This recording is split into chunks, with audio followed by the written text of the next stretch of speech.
Welcome to the second season of A Way Forward. I'm your host, Maaria, and I'm excited to have you all with me in this conversation because I'm talking about a topic that is considered, I would say, in think tank room discussion only, or in panels of foreign policy discussions only. And I want to widen the audience in this discussion about U.S. foreign policy and the Middle East. So my guest today, Caroline, is going to help us think about a way forward when it comes to the U.S.'s relationship to the Middle East. Far too long, in my opinion and many others' opinion, looking at the global landscape has been done with a dehumanizing lens.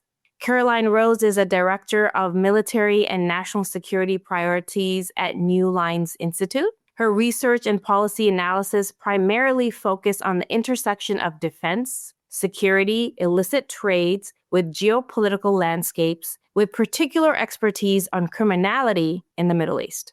She's also an adjunct assistant professor at Georgetown University, one of my favorite schools, where she teaches the security implications of illicit economics. Thank you, Caroline, for joining me. Thank you so much for having me. It's so great to be here. So, what sparked your interest in entering into this work for yourself in your career? My political consciousness very much developed during the Arab Spring when I was in high school. And I remember in whatever relevant class, I remember AP Human Geography, history courses, a lot of social studies courses. This would occasionally come up about what was happening in Egypt, what was happening in Tunisia, and then, of course, what was happening in Syria. To me, the Syrian case was a particular example that very much captured my attention and focus because it was an example of not only the revolution going awry, but also a country that evolves into a civil war within a civil war, extending into 14 years. The international community largely paralyzed in terms of its inability to provide relief to Syrian civilians. And it was really a policy conundrum that I was interested in studying, interested in evaluating policy solutions. And then also over time, I became friends with so many incredible Syrians that there became very much a personal element as well to understand how the international community had failed Syrians for over 14 years. And I'm very lucky to still be working on Syria and various different, windows and themes. For example, I do a lot of work on illicit economies in Syria. I also do a lot of work on security and military affairs inside Syria. But really, that was the first event that very much captured my attention and convinced me that a career in policy analysis was the career I wanted to pursue. I know that you play a lot of different roles as a policy analyst, but one of the important things you do is also teaching. And I think that's critical because you're preparing a incoming class of adults to be able to analyze and affect foreign policy. And the title of your class, and I think it's the title of your class or it's the subject matter, is Illicit Economies. And I wanted to kind of broaden that definition in just everyday terms, if you could. Definitely. So the course I teach at Georgetown is called The Security Implications of Illicit Economies, which essentially looks at criminality, cartels, mafia networks, and explores the relationship with governance, with a local security landscape, if there is kind of an armed or kinetic component to these groups, what effect that has, and how this impacts society, how this impacts human security. So the class explores a variety of different examples in the international community. For example, it'll look at, the former FARC organization in Colombia. It will also look at the Taliban in Afghanistan and their relationship to opium cultivation. In Colombia, with that example, that also looked at cocaine, illicit cocaine flows.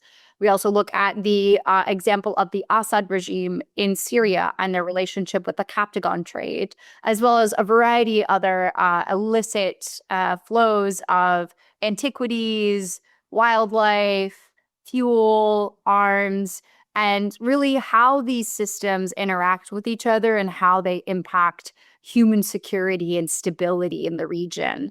We look at examples of narco states, so governments that could be implicated in industrial scale drug production or industrial scale illicit manufacturing, as well as, of course, non-state actors that also engage with this landscape.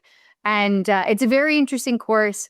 I've loved teaching. Unfortunately, this semester I'm not teaching because I've been taking a break, but I very much enjoy engaging with graduate students, especially on this subject matter, which, of course, there's a gradually, this is the literature has been gradually building. And so I think a lot of students have been able to make their own contributions to the literature and the discourse that exists on the security implications of illicit flows.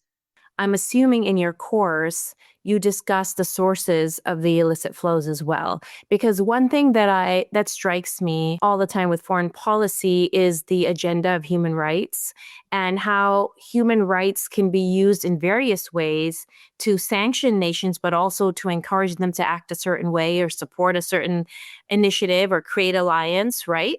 But there are interesting analysis of the sources of why these human rights violations exist. For example, if you have puppet regimes or regime change that's been encouraged by different actors within Western powers, let's say, when you have that discussion, I think you can't divorce the sources. So do you go into, you see opium in Afghanistan, you see cocaine, do you discuss in your class the sources of how these circumstances came to be? Definitely. I think that when we're talking about illicit economies, there has to be a conversation also about the socio-political economic conditions that encourage people to engage and invest in illicit operations in the first place. If you are a farmer in Lebanon, say in the Bekaa Valley, and there are no employment opportunities in the formal economy, and the economy is worsening. Really, there's no way out economically. Or say also there you have the element of political repression and you have an element of not being able to escape one's social class. That is also an example of, an incentive to engage in the illicit and underground space.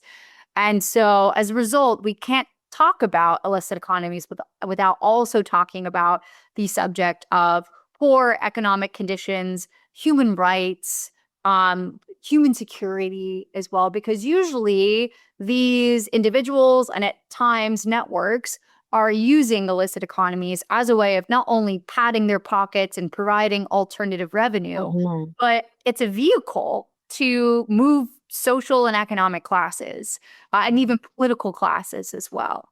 So, and if that is seen as one of the only options, in that particular region or that country, that is something that needs to be addressed at the policy level. So we cannot talk about, drug consumption as well as drug production or engagement with illicit economies as a whole without talking about what drives people to engage with this in the first place. Because likely you could ask that farmer that is in the Bekaa Valley who was engaging in a illicit agricultural product, and he switched over to hashish, or perhaps he switched over to synthetic drug production, he will often say, well, I would prefer to engage in the illicit space. I would prefer to, grow oranges, or I would prefer to grow cucumbers and sell that and participate in the formal space. But the political, social, and economic realities have made me feel like I've been forced into this illicit space. And so I think it's our job and it's policymakers' jobs to try and tackle that very complex question of how can we lift and ease this burden and ease this feeling that makes so many feel compelled to participate in the illicit space. You'll never be able to clear it fully. I think illicit economies will always persist no matter what. Especially given the fact that so many products are so easily made and acquired. But I think a lot of communities would prefer to participate in the formal economy. Oh, absolutely. It makes me think about it in two different ways. So, we discussed right now the circumstances that people face in these economies that are post war or are in reconstruction or are not even close to reconstruction, right? After civil war or bombardment. And I see the analogy to break it down for people that are not as well versed in foreign policy and the illicit economy of drugs. I mean, you can make analogies of just drug warfare within the United States, right? You talk about the circumstances, you talk about recidivism, you talk about the statistics of Black to white arrest, incarceration being funded by people that make tons of money, different codes and different allowances for people that are involved in nonviolent drug offenses, and really what kind of makes the cycle continue. And I remember in the 80s, in the war on drugs, it took a long time for people to understand how certain drugs were being flowed into communities. And that is an analysis as well, right? It kind of is profitable in some aspects for many to destabilize a community and destabilize a population. So it's like important to understand the circumstances and then understand who's consistently encouraging this kind of trade. And I wonder if the same analysis flows there. Like, instead of how does it flow into these communities in the United States, how do illicit drug trade flow into these different countries, and have had different states have a role in seeing with satisfaction the destabilization of certain communities. I don't know what your thoughts are on that.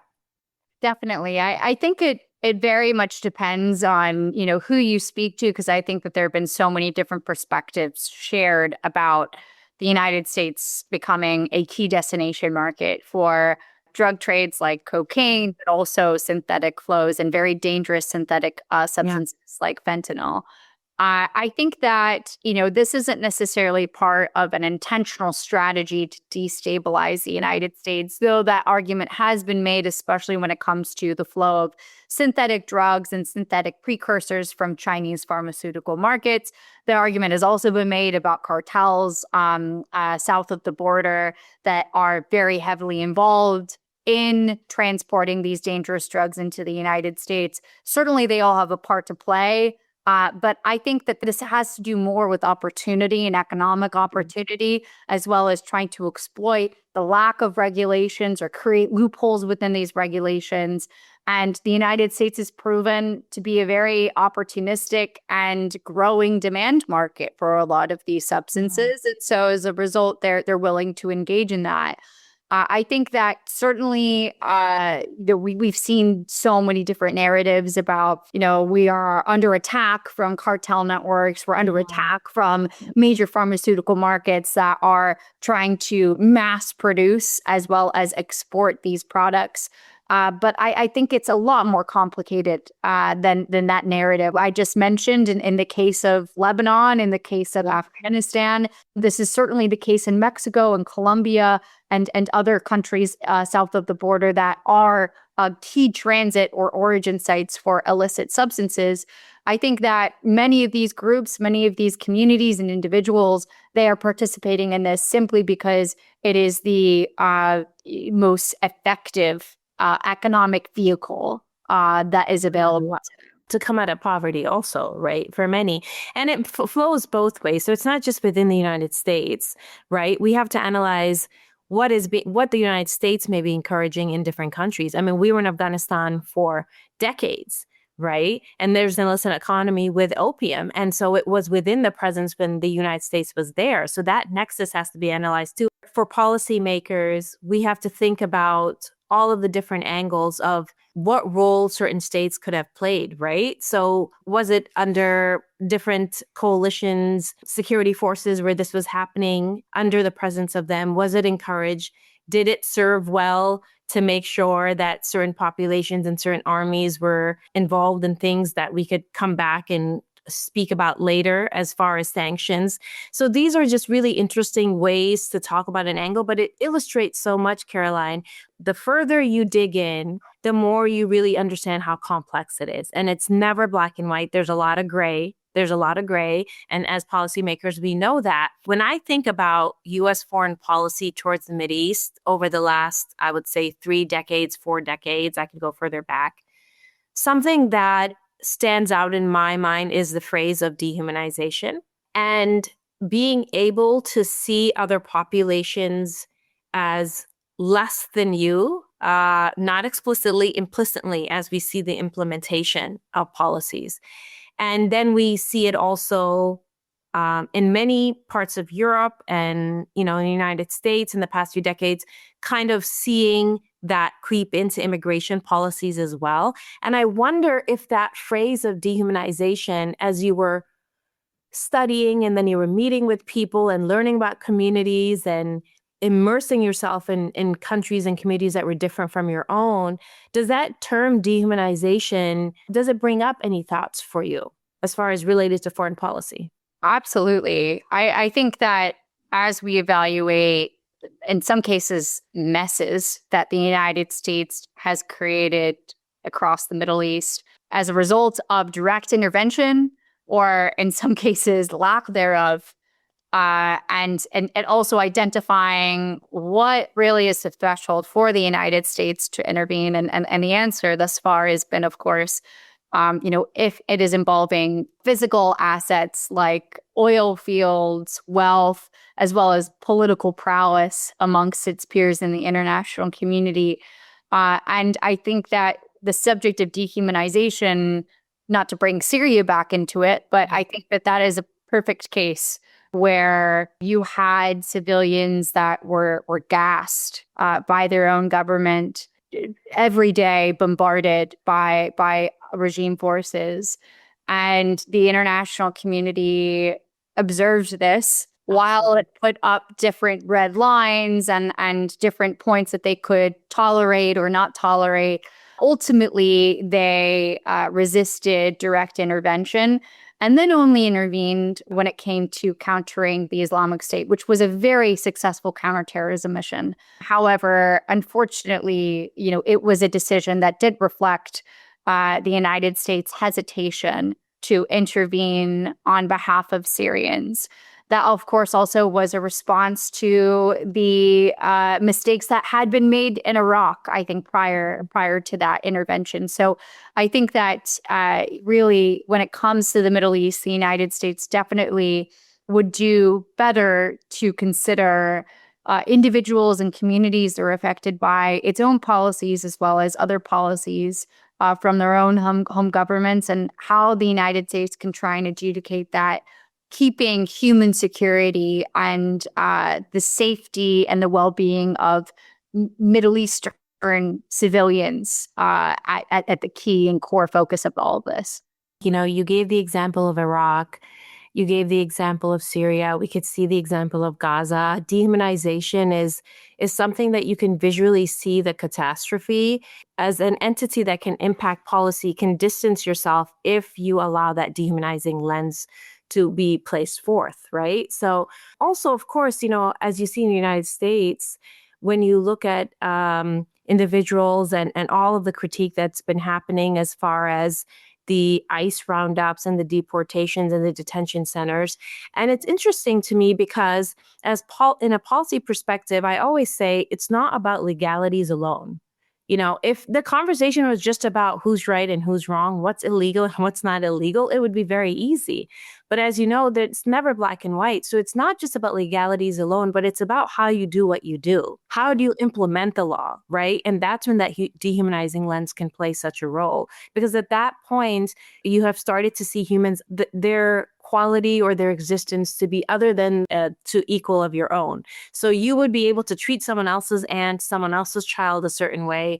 You'd be able to see them crushed under buildings. You would not be able to see that for your own kids, right? And I always feel like we go back to this humanity perspective because we have to get to this space where we realize as policymakers and as just advocates or people watching what we're watching on our screens is that if something horrible happens to our family or our children, the last thing you want is to have the same thing happen to somebody else. That is the evolution of an evolved humanity, right? You say, I wouldn't want this for the worst of my enemies. And it almost seems like we've deviated from that aspect when we think about foreign policies. We don't think about that anymore. It's very much evolved into a what's in it for us policy, both at home and abroad. And this isn't to say that I advocate for the United States deploying a ground force to intervene on within so many conflict contexts. But I think that now the lines have become so blurred and our foreign policy platform has become so transactional that when you do see the mass starvation of civilians like we saw in Gaza this past year. I mean, it doesn't matter how much content is coming out. So many Americans are seeing these images that are coming out of the Gaza Strip.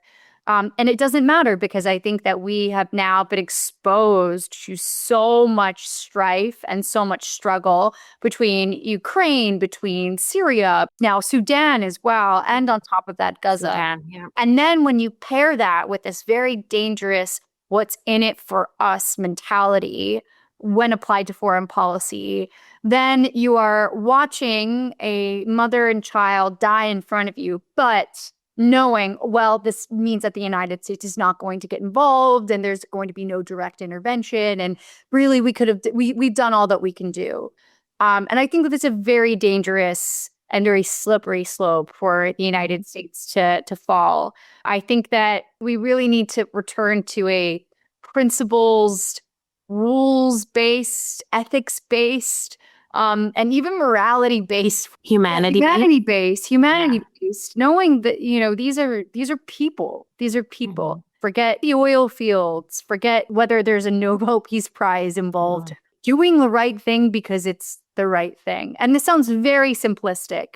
We have to go back to that simplistic aspect because there's always going to be one party's going to have more than the other.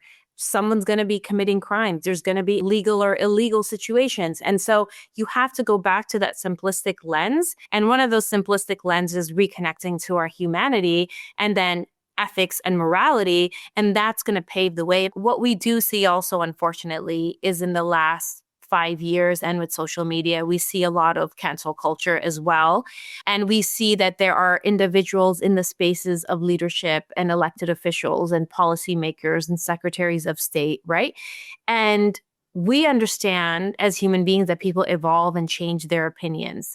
And many times, because of social media, it almost seems like they're not allowed to change their opinions. They have to defend their sins first, and then they can't move forward. And I wonder in those circles, when you're with elected officials in congressional, I'm in those circles too, and I know that human to human conversations can look quite different than just receiving a memo. As a policymaker and a commentator, do you see moments of hope and opportunity that individuals who are empowered to make policy decisions in U.S. foreign policy, that they can shift and they can change their minds and say, yeah, we were wrong here. We should do things differently. Do you see that opportunity? And then lastly, is yourself as a policy analyst, what is the way forward to make sure that we allow these elected officials to always stay in that space, that they can change their minds and evolve?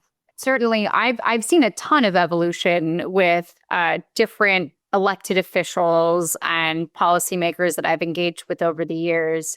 And I think it's a good thing. Also, I've seen, swings one way and then swings the complete opposite. And I think that's very much set by a new political environment or a policy that has been set by either the president or by Speaker of the House. And so definitely, I think that there's always an opportunity to convince an elected official that an issue is significant, that it is pivotal for the United States to address, and that, this is the pathway forward. You just need to be persistent. Of course, you also need to have an effective argument that accounts for not only what is in it for the United States and what is in it for Washington, but most importantly, how does this progress society forward? How does it help human security arguments? And I think that the argument should and can still be made, despite this very transactional moment in U.S. foreign policy under the Trump administration. I think that is definitely something that can be argued in the halls of Congress as well as U.S. agencies. And I think that really the pathway ahead, despite this reality, is very much being, true to who you are, true to your convictions, speaking truth to power as well, holding elected officials accountable, but also making it very clear that like change is encouraged and evolution is encouraged. And as long as it, of course, is serving U.S. foreign policy interests as well as human security abroad, we should all, create a safe space and create encouragement for that progression.